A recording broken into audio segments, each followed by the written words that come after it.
Hi friends. I am currently standing 2 blocks from my house and on the edge of the cliff that leads into the Guadalupe River Valley, which is where we normally walk to go swimming or fishing.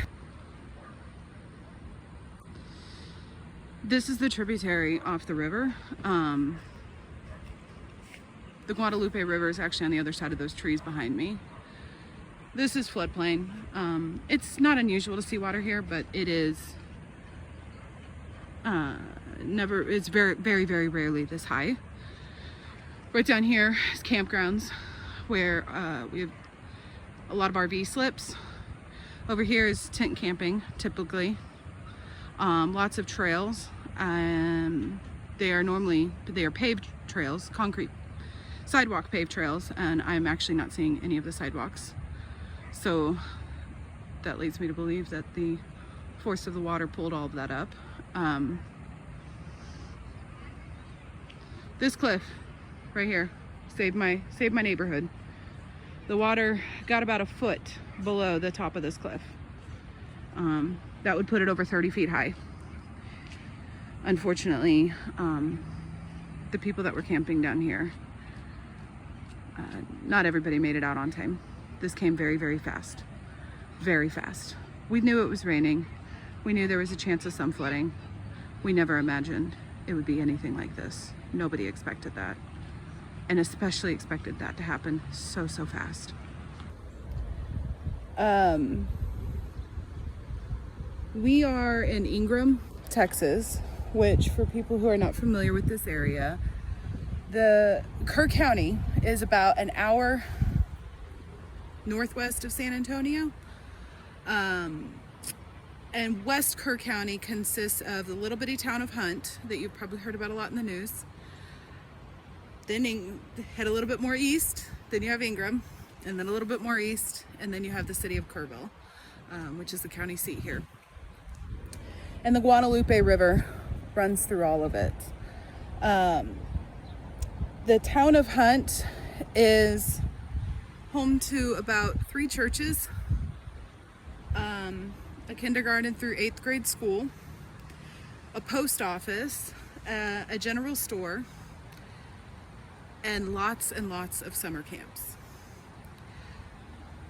They, on a regular weekend in the summer, they have thousands of campers.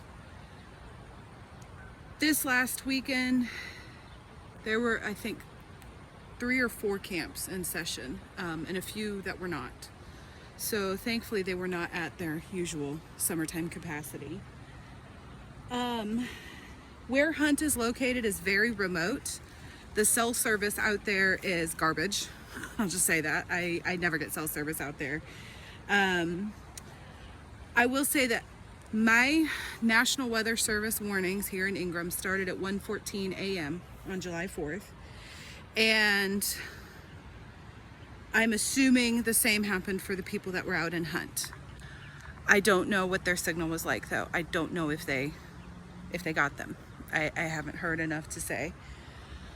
But I will tell you that the river rose 25 feet in 45 minutes, and nobody could have imagined it would have been that high and that fast. The first thing that went was the roads. The roads were washed out very quickly. And if they tried to evacuate, I don't think they would have gotten far.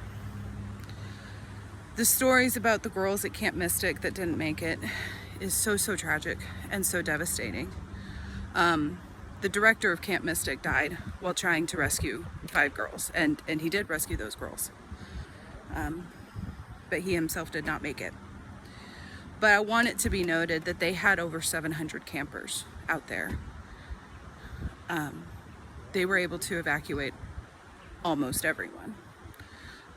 So I hate the grief that they are getting online, because I don't believe it is fair. And I know these people, and I know how hard they work, and I know how much they tried to mitigate this disaster.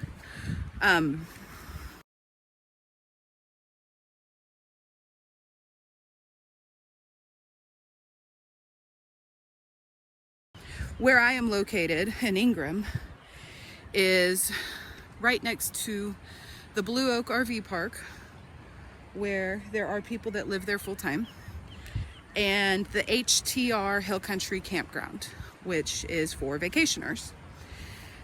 And most of the time it's a really beautiful spot. They have trails and RV slips and tent camping spots. Like I said, great for fishing. I come out here for that myself. And with it being a 4th of July weekend, they were at capacity. In the city of Kerrville, they were going to have a music festival on the 4th of July in the city park. So lots of people come here in the summertime anyways, but especially this weekend, free music festival, we were at capacity. And that has been really hard for me to reconcile, because when I was sleeping at my home 2 blocks away, every RV that was down here was wiped away.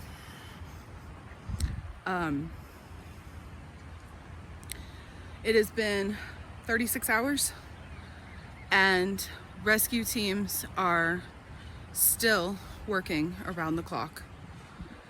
The Texas Department of Public Safety has sent quite a few officers.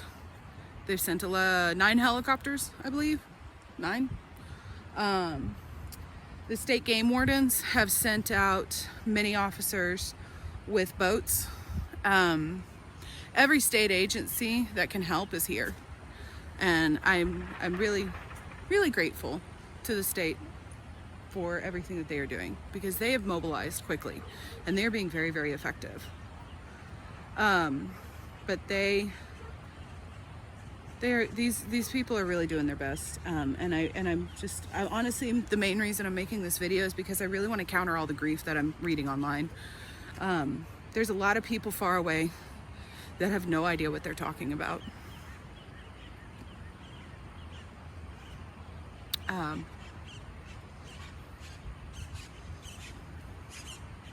A lot of people are making claims with zero understanding or knowledge. Flash flooding is no joke. I've witnessed it in real time. The water moves at a rate that you can't beat.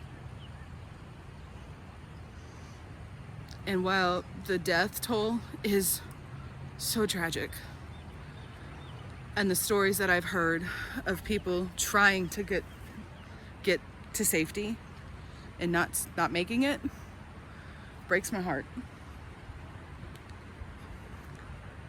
But there are so many more stories of people being rescued, people getting to safety,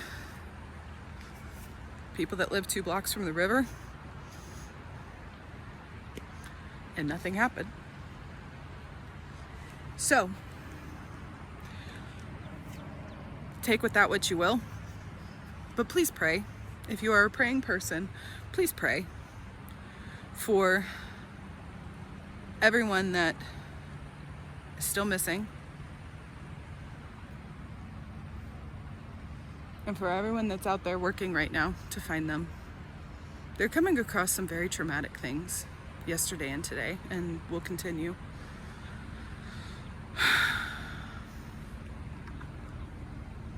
There's a helicopter again. I don't know if you can see it.